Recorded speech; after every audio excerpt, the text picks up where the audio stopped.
Welcome to the deep dive. Ever feel like your company's data is the crown jewels, locked away in some kind of super high-tech vault? Aha.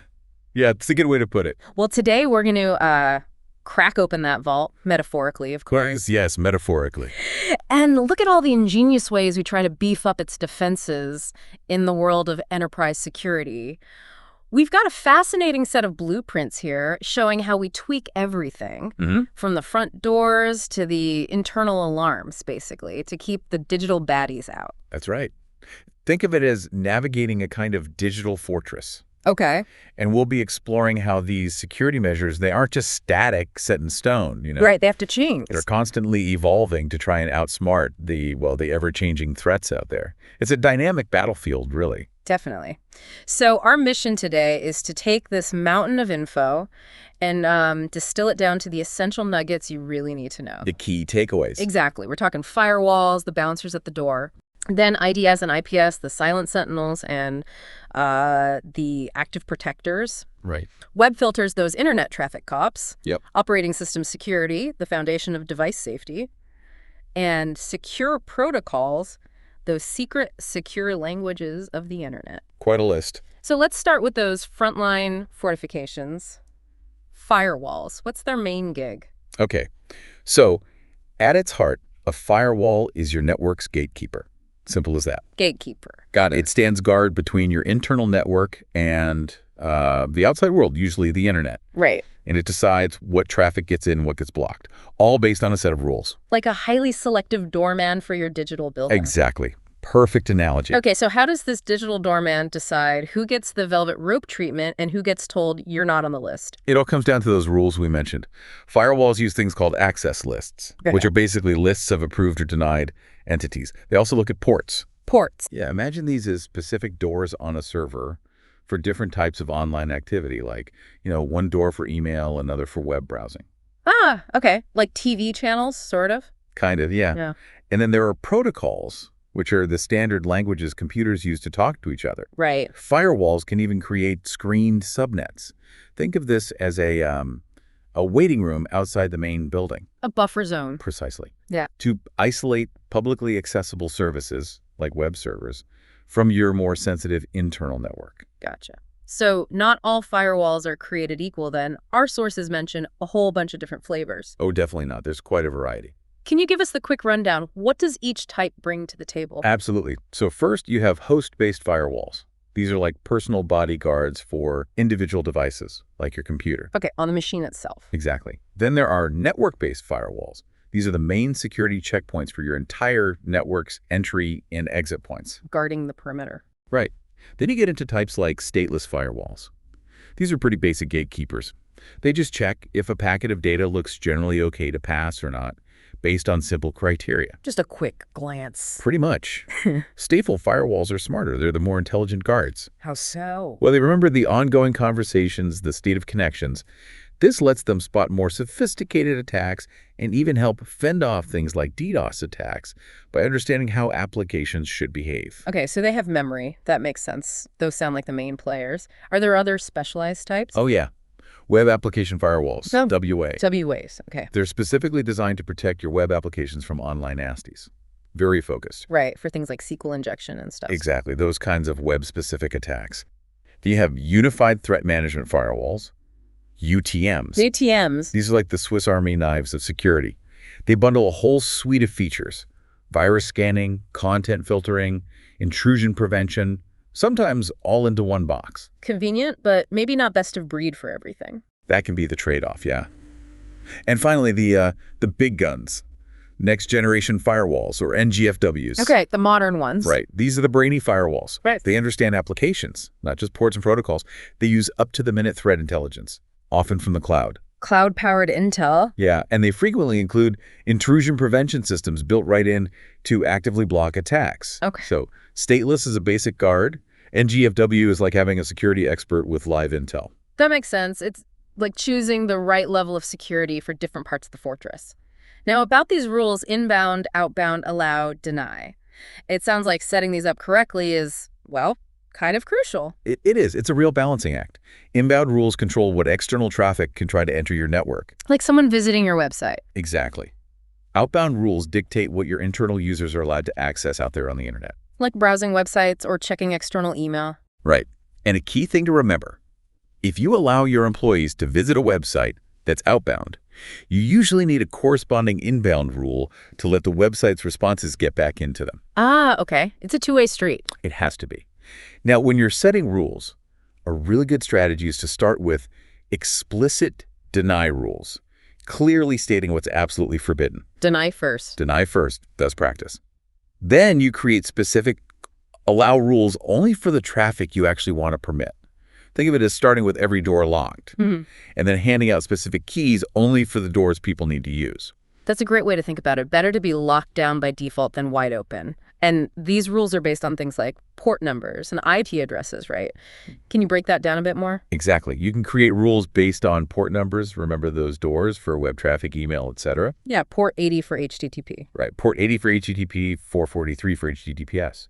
You could also base rules on the protocol type, like TCP, which is reliable. The phone call. The phone call, yeah. Confirmed delivery.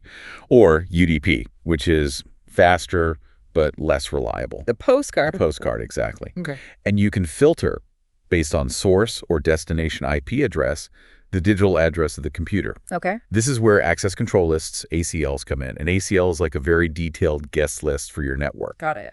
And the fundamental principle, the bedrock, is the deny all default rule. It's usually implicit, meaning if there isn't a specific allow rule that matches certain traffic, it's automatically blocked, period. So it's like the bouncer has a default setting. Nobody gets in unless their name is specifically on this list. Perfect. That's exactly it. So if you want anything to get through, you have to explicitly add an allow rule for it.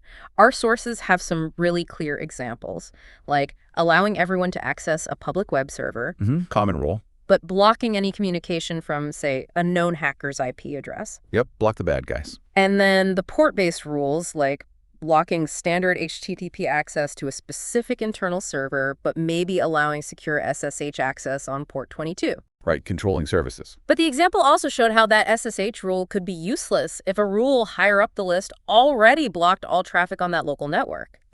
So the order of these rules really matters, doesn't it? Oh, absolutely critical.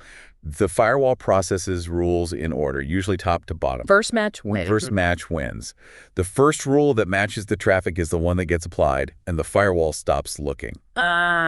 Take that example of John not being able to download his ebook. Right. Poor John. The company Firewall allowed web browsing HTTP, HTTPS, but they hadn't explicitly allowed traffic on the FTP port, which is often used for file downloads. They forgot the key for the FTP door. Exactly. So because there wasn't an explicit allow FTP rule, the default deny all at the bottom kicked in. And John is ebookless. Ouch. Just one missing rule. Or one rule in the wrong place. A general block placed above a specific allow rule will always override that allow. Order is everything in ACLs. Okay, that's a really important detail. Now, you mentioned ports and protocols earlier, the doors and languages analogy. Can you elaborate a bit more on why they're so fundamental? Sure. Think of protocols as the agreed-upon language or set of instructions computers use. HTTPS for web, SMTP for email, and so on. They need that common language. Right. Ports are the virtual endpoints, those specific channels or doorways on a computer. Port 80 is the standard channel for HTTP web traffic, 443 for secure HTTPS. Okay. For data to reach the correct application or service on the receiving computer, it needs both the right protocol and the right port number. Like needing the right address and the right apartment number on a letter. Exactly. Yeah. Otherwise, it gets lost or delivered to the wrong place. And within protocols, we have TCP and UDP. You mentioned reliable versus fast. Can you unpack that difference? Sure. TCP, Transmission Control Protocol, is connection-oriented. It's like that reliable phone call. The three-way handshake thing. Precisely. Before data flows, there's a SYN message. Can I connect? A SYN ACK response. Yes, you can. Can you hear me? And an ACK. Yes, I hear you. Let's talk. SYN, ACK, ACK. Got it. This establishes the connection. Then TCP ensures all data packets arrive in the right order, and it handles retransmitting lost ones. Very dependable. But slower because of all the checking. Right, there's overhead. So TCP is the reliable workhorse. What about UDP? UDP, User Datagram Protocol, is connectionless. It's more like sending that quick text or postcard. Fire and forget. Pretty much. It just sends the data packets, datagrams out, without setting up a connection first or guaranteeing deliver your order. So why use it? Speed. It's much faster because it skips all that overhead. That makes it great for things like live video streaming, online gaming, DNS lookups. Where losing a tiny bit of data isn't the end of the world, but speed is key. Exactly. If a few frames drop in a game, it's usually okay. Yeah. But for transferring a file or loading a web page, you want TCP's reliability. Got it. Speed versus certainty. Makes sense. And then port numbers, they're not all just random numbers, are they? There are different ranges. Well-known, registered, dynamic. Correct. There's a system. Well-known ports 0 through 223 are reserved for standard essential system services. Like HTTP 80, HTTPS 443, SMTP 25. Exactly. These are the main public entrances, you could say. Then you have registered ports 1024 to 49151. Okay. These are often assigned to specific applications or vendor services, like RDP often uses 3389, MySQL database uses 330-6. They're registered so applications don't clash. So specific applications have their own reserved doors. Kind of, yeah. And finally, dynamic or private ports, 49152 up to 65535. What are those for? These are temporary ephemeral ports. Your computer's operating system grabs one from this range when your application, acting as a client, initiates a connection outwards. Ah, so when my browser connects to a web server. Right, the web server listens on port 80 or 443, but your browser gets assigned a random dynamic port for its end of the conversation, like a temporary return address. Okay, that makes sense. It's like a digital address system with main streets, specific avenues, and temporary side roads. Now let's zoom out again to those network zones, WAN, LAN, and screened subnets. How do they help structure the fortress? These zones help you segment your network based on trust levels. The WAN, wide area network, is the untrusted zone. That's the internet, the Wild West. Okay, high risk. Definitely. Your LAN, local area network, is your trusted internal network. Your employees, internal servers, printers, that's your safe zone. Supposedly right. Zero trust is changing that idea. It is, but traditionally it's the trusted zone. And the screen subnet, often called a DMZ or demilitarized zone. DMZ, I've heard that. Right. It's like a neutral buffer area sitting between the trusted LAN and the untrusted WAN. Okay, what goes there? Typically, you place servers that need to be accessible from the internet, like your public website or your email server. Why put them there? So they're reachable from the outside, one, but they're isolated from your internal sensitive LAN. If one of those DMZ servers gets compromised, the attacker doesn't immediately have access to your internal network. It contains the breach, hopefully, like having an outer courtyard where you meet visitors instead of letting them straight into the castle keep. Excellent analogy. That's exactly the idea. And firewalls act as the guards between these zones, right? Controlling traffic flow. Precisely. You often have multiple firewalls, maybe one between the WAN and the DMZ. Okay. And another firewall controlling traffic between the DMZ and the internal LAN. Creating layers of defense. Layers, exactly. Our sources even have a diagram showing a common setup, sometimes called a three-legged firewall, protecting these zone trusted LAN, untrusted WAN, and that crucial boundary layer, the DMZ. Okay, so firewalls are the gatekeepers at different choke points. But what if something slips past or starts internally? That's where intrusion detection and prevention systems, IDS and IPS, come in, like internal security patrols. It's exactly right. An intrusion detection system, IDS, is like your network's silent alarm system. Silent alarm? Yeah, it monitors network traffic or activity on a specific host, looking for suspicious patterns or known attack signatures. When it finds something, it sends an alert. But it doesn't stop it. Correct. It's passive. It just detects and reports. Think of it as shouting, hey, something looks wrong here. Okay. So what does IPS do? An intrusion prevention system, IPS, is proactive. It does the detection part, just like an IDS, but it also takes action to block or mitigate the threat in real time. Ah, so it actually steps in. Yes. IDS sounds the alarm, IPS slams the door shut, or tackles the intruder. Got it.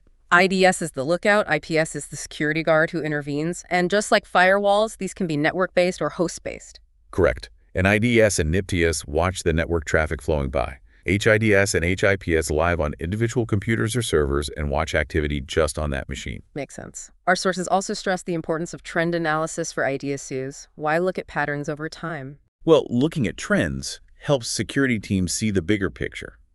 Are these isolated incidents or part of a larger campaign? Right. It helps identify recurring attack methods targeting your environment, understand how threats are evolving, and distinguish real attacks from false alarms. Reducing noise. Exactly. By spotting trends, you can fine-tune your IDSES rules, make them more effective, reduce those false positives, and proactively strengthen defenses against what you see coming. Like a detective connecting clues rather than just reacting to each one individually. Precisely. And this whole IDSS field is changing fast too, right? Yeah. What are the big trends? Oh, absolutely. A huge one is the integration of machine learning and AI. AI and security. Yeah, it lets these systems analyze massive amounts of data autonomously, spot subtle anomalies that might indicate brand new, unknown threats. Things without signatures yet. Exactly. And even potentially predict future attacks based on patterns. Cloud-centric security is also huge. Makes sense with everything moving to the cloud. All right. Cloud platforms offer scalability, access to real-time, globally sourced threat intelligence, and easier centralized management. Okay. What else? The move towards zero-trust architecture is pushing IDECS to be more rigorous, scrutinizing traffic, not just at the perimeter, but also within the network. Assume breach, verify everything. Trust no one, check everything. Basically, yes. And finally, with the explosion of IoT devices, smart thermostats, cameras, industrial control. Oh yeah, the Internet of Things. Often not very secure. Often not. So IDSEs are evolving to better protect these IoT and OT operational technology environments, using things like deep packet inspection tailored to their specific protocols and anomaly detection to spot when they behave strangely. It sounds like they're getting much smarter and wider reaching. Now, how do they actually recognize the threat? You mentioned signatures, like a fingerprint database. That's a classic method. Signature-based detection compares network traffic or file hashes against a database of known attack patterns or malware signatures. Like antivirus definitions. Very similar concept. If there's a match, bang, alert or block. But its weakness is... It only knows what it knows. It can't catch new stuff. Exactly. It's entirely dependent on having seen that threat before and having an up-to-date signature database, like needing the latest wanted posters. So how do they catch the new stuff, the zero-day attacks? That's where anomaly detection or heuristic-based detection comes in. Anomaly, meaning deviation from normal. Precisely. These systems first build a baseline model of what normal activity looks like in your specific network environment. Learning what's typical. Right. Then they monitor for any significant deviations from that baseline. Unusual traffic patterns, unexpected process behavior, things like that. And flag that as potentially suspicious, even if it doesn't match a known signature. Exactly. It's key for catching novel threats. And organizations can also create custom signatures tailored to protect their own specific applications or watch for specific indicators they're concerned about. Okay, so signature for the known, anomaly for the unknown, plus custom rules. That's pretty comprehensive.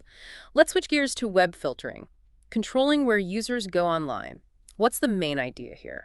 Web filtering is basically about monitoring and controlling the web traffic from within your organization out to the internet. Setting boundaries. Exactly. It lets you block or allow access to specific websites based on their URL, their IP address, or even the type of content they host. Okay. And how is this done? Is it just a big block list? It can be more sophisticated than that. There are a few methods. Agent-based filtering puts software on each user's device. Like the host-based firewall idea? Similar principle, yeah. Hmm. The agent enforces the rules locally. Sometimes it can even act like a local firewall, too.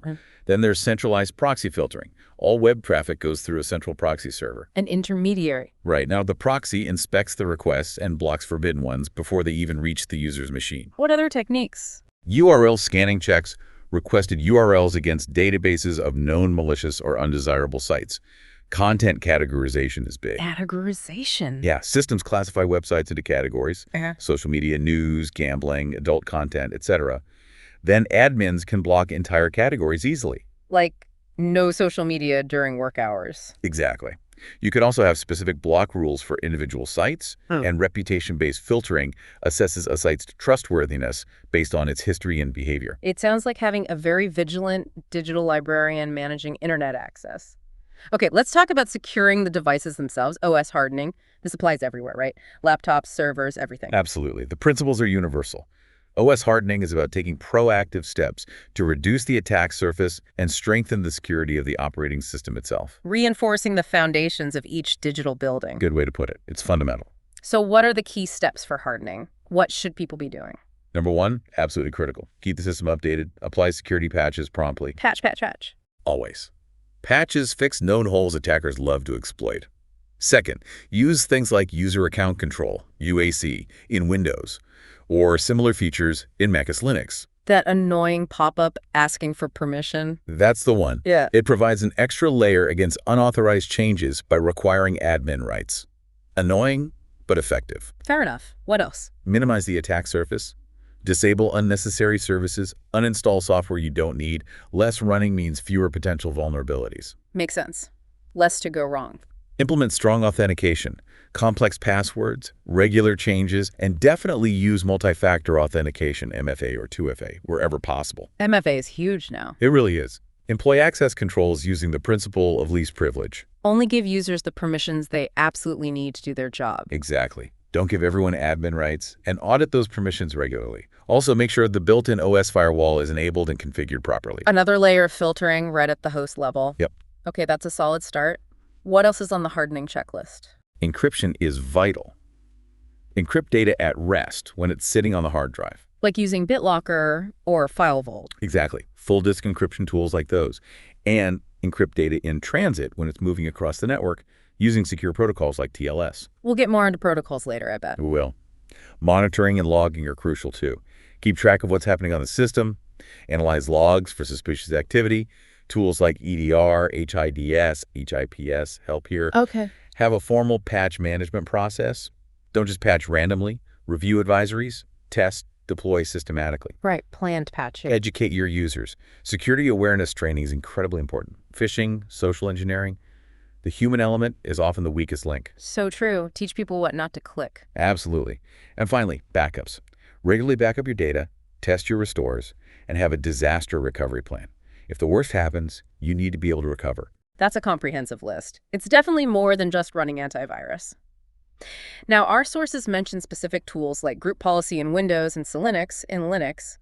Are these ways to manage hardening settings centrally? They are, yes. Group policy in an Active Directory environment is incredibly powerful for Windows networks. How so? Admins can create group policy objects, via GPOs, to define and enforce security settings across thousands of computers and users centrally. Like password policies. Exactly. Password complexity, length, history, account lockout policies, all classic GPO uses. You can apply policies broadly at the domain level or more granularly to specific organizational units, OESISIC. Like applying stricter rules to the finance department's computers. Precisely. You can also use GPOs for software deployment, desktop customization, restricting USB drives, and integrating with tools like AppLocker. AppLocker. Yeah, it lets you define exactly which applications are allowed to run on a system, preventing users from installing or running unauthorized software. Very useful for locking things down. Wow, so group policy is like a master control panel for Windows security settings. What about CLinux? Security-enhanced Linux, CLinux, is a different beast, but also very powerful. It's a security module for the Linux kernel. Okay. It implements mandatory access control, or MASI. Mandatory access control. How's that different from normal permissions? Normal Linux permissions are discretionary access control, DAC. The owner of a file decides who gets access. With MASI, the system enforces a strict security policy, defined by the administrator, about what processes can access what resources, files, ports, etc., regardless of who owns them. So even if you own a file, CLinux might stop a specific program you run from accessing it if the policy forbids it? Exactly. It's based on security labels and rules defined in the policy. It enforces the principle of least privilege at a very deep kernel level. It can be complex to manage, but provides extremely granular control. Okay, both sound like serious tools for locking down OS security. Now let's move to secure protocols. You mentioned them under hardening. They seem crucial, but maybe less visible. Absolutely crucial and often overlooked by end users, but vital for enterprise security. They ensure data is protected as it moves. So what does managing protocols involve? Well, it's about selecting the right secure protocols for the job, like choosing HTTPS over HTTP for web traffic. Right. It's also about understanding the ports they use. If you decide to use LDAPS, secure LDAP, you need to make sure port 636 is open on the firewall, for example. This directly ties into firewall rules and reducing the attack surface. Ah, connecting the dots there. And understanding the transport method doesn't need TCP for reliability, or is UDP okay? Secure email, for instance, typically uses SMTPS, which uses TCP for reliable delivery, often on port 587 nowadays. So protocol choice affects firewall rules and transport needs. Our sources list a bunch of insecure protocols we should avoid, right? like FTP, Telnet, old SMTP? Yes. FTP port 21, Telnet 23, plain SMTP 25, early SMTP 161, plain LDAP 389, HTTP 80. These protocols generally transmit data, including passwords, in plain text. Wide open for eavesdropping. Completely. They lack encryption and often have weak or no authentication. Using them is asking for trouble in most modern environments. Thankfully, there are secure alternatives for pretty much everything now. Pretty much, yes. The sources list quite a few in Table 18.6. Let's hit some highlights. SSH instead of Telnet. Yes, SSH on port 22 provides secure encrypted remote access, secure file copy, SEP, and secure FTP, SFTP. Essential. DNS-SEC for secure DNS. Right. DNS-ACC uses digital signatures on DNS records, like RRSIG records, to prevent DNS cache poisoning, ensuring you're really connecting to the right server. Uses UDP port 53 mostly. Kerberos for authentication. Yep, Kerberos UDP 88 is the backbone of Windows authentication. Uses tickets, ticket-granting tickets, TGTs, service tickets for secure authentication. Relies heavily on time synchronization. Ah, the 5-minute time skew limit with domain controllers. That's the one. Needs NTP for network time protocol, often TCP 123 recommended, to keep clocks synced. SNMP v3 for network management. Yes, SNMP v3, often UDP 162 for traps, adds much-needed authentication and encryption compared to older versions, letting you securely monitor network devices. LDAPS for directory access. LDAPS TCP 636 wraps LDIP traffic in TLS, securing Active Directory queries. Crucial for protecting sensitive directory info. HTTPS for web. HTTPS TCP 443 is non-negotiable for anything sensitive online logins, e-commerce, webmail. Uses TLS-SSL. NTLS-SSL itself. TLS, Transport Layer Security. The successor to SSL is the underlying encryption protocol for HTTPS, SMTPS, LDAPS, FTPS, and many others. Secures data in transit. SMB for file sharing. SMB, TCP 445, is the Windows file and printer sharing protocol. Modern versions are much more secure, supporting encryption, hard to disable in Windows networks. Secure email protocols, SMTPS, secure IMAP PP3. Right. SMTPS, often TCP 587 using Start TLS, secures email sending. Secure IMAP, TCP 993, and secure POP3, TCP 995, secure email retrieval. What about SMIME? SMI uses digital certificates for end-to-end email encryption and signing. Powerful, but managing the certificates and keys can be cumbersome, doesn't scale easily. FTPS for secure file transfer. Yes, FTPS, often TCP 98990, uses TLS to secure FTP sessions. Different from SFTP, which uses SSH. Comes in implicit and explicit FTP-ES modes. RDP for remote desktop. RDP, TCP 3389, is Microsoft's protocol for remote Windows access. Needs to be enabled and secured properly, of course, not typically used for router switches. And SIPS-RTP for voice and video. SIP, Session Initiation Protocol, ports 5060, 5061, sets up internet calls like Teams calls. SRTP, Secure Real-Time Transport Protocol, often uses 50AC1, encrypts the actual voice-video stream.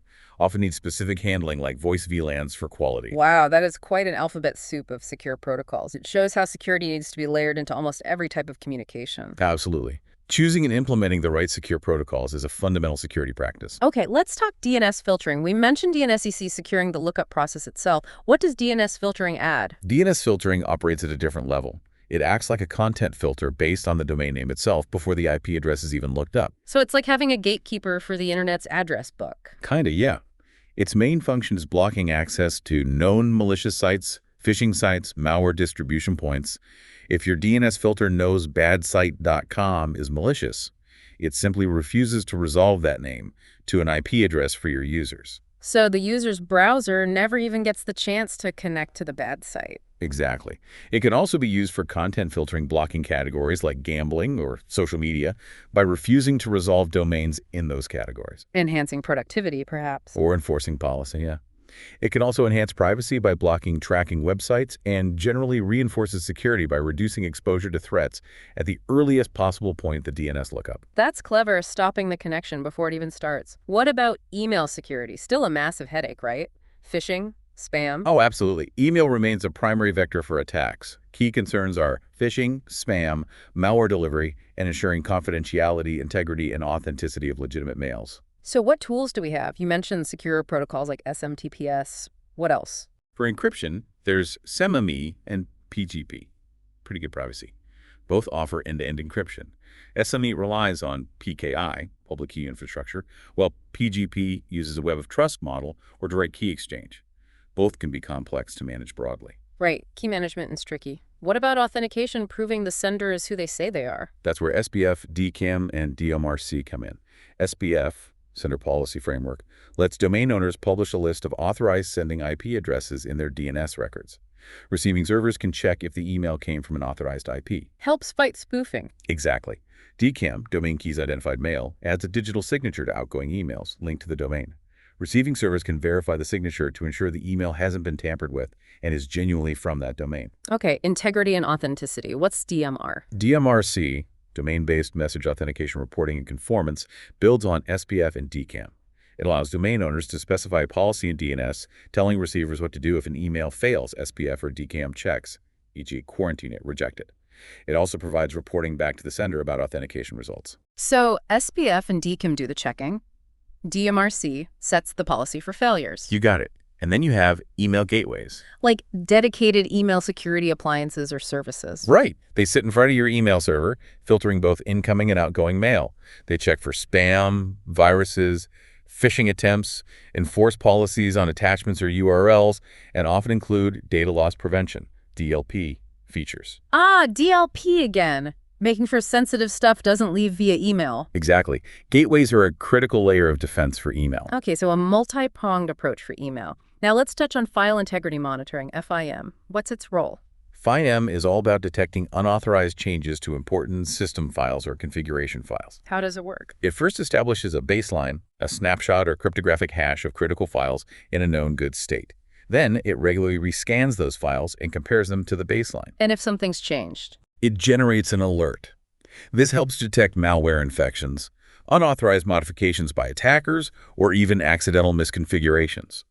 Our sources mention the Windows SSE scanout command as a basic example. It checks system files against known good copies and tries to repair them if they're corrupted. So it's like a burglar alarm for your important files. Makes sense. And data loss prevention, DLP, we mentioned it for email gateways, but it's broader than that, right? Oh, yes.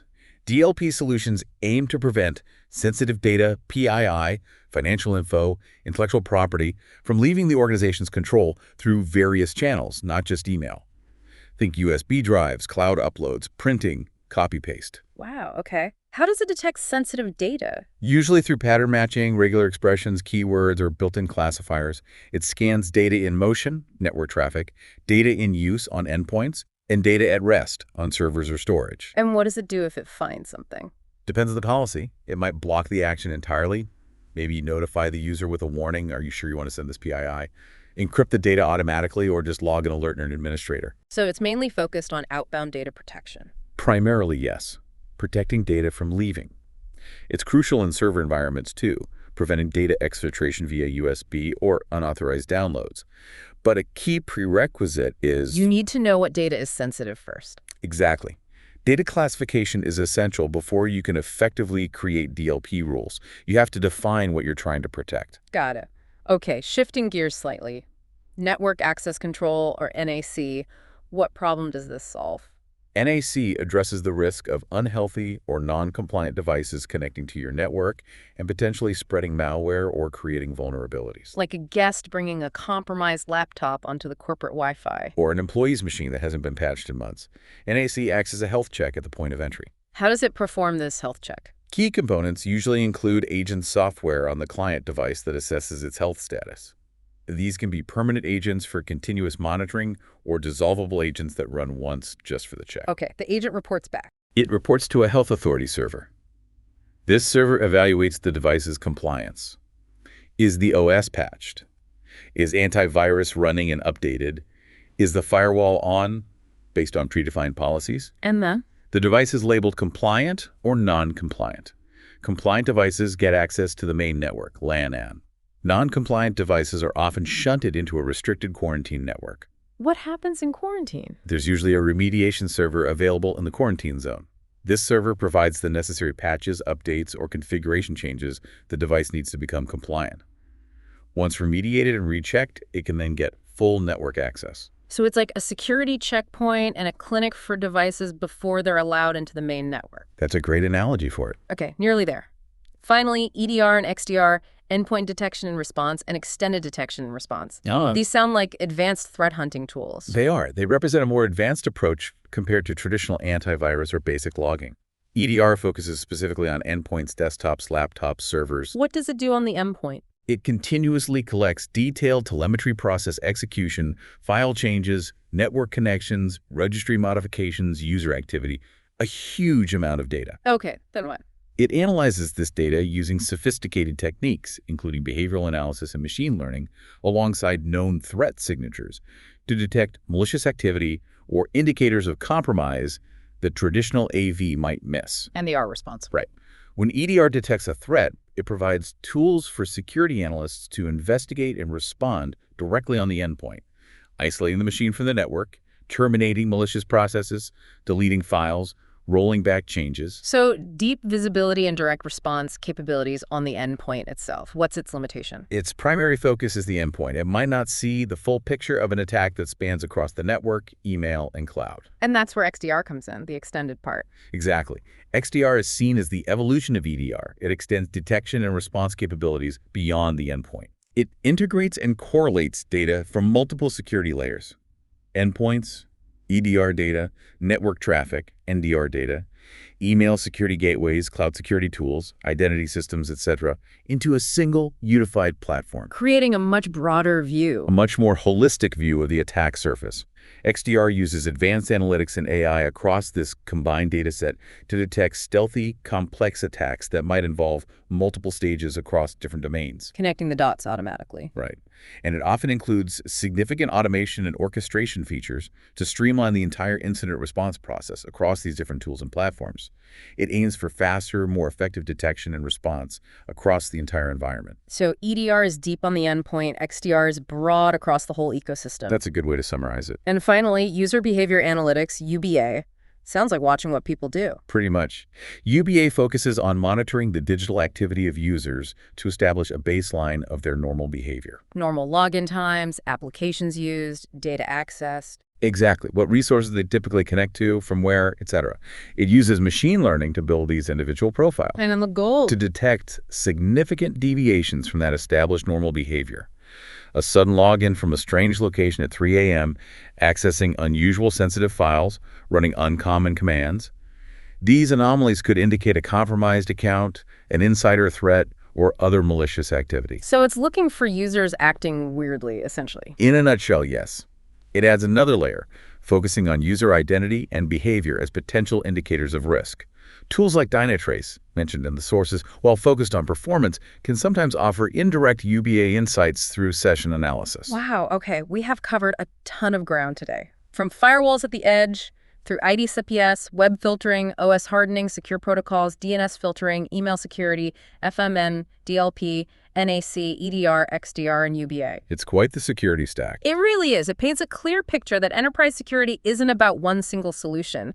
It's about building these layers, this defense in depth. Precisely. Each capability plays a role. Firewalls are the walls, IDSEs are the guards and cameras, NAC is the checkpoint, EDR, XDR is the advanced investigation team. They all work together. And the key theme seems to be constant evolution and adaptation. The threats change, so the defenses have to change too. Absolutely. The threat landscape is incredibly dynamic. What worked last year might not be enough today. Continuous monitoring, updating, refining rules, adopting new technologies like AI and XDR, and crucially, user education. It's an ongoing process. So the challenge isn't just building that digital fortress, but constantly patching the walls, upgrading the surveillance, training the guards, and anticipating where the next attack might come from. That's the reality of modern cybersecurity. It's a continuous arms race. It definitely leaves you thinking. With technology accelerating and threats getting ever more sophisticated, how do we ensure these complex, interconnected defenses actually keep pace and don't become counterproductively complex themselves? That balance between security and usability, complexity and effectiveness, it's a constant tightrope walk. It really is. Finding that balance is perhaps the biggest ongoing challenge. Definitely something for us all to keep pondering. Thanks for joining me on this deep dive into the fascinating world of enterprise security capabilities.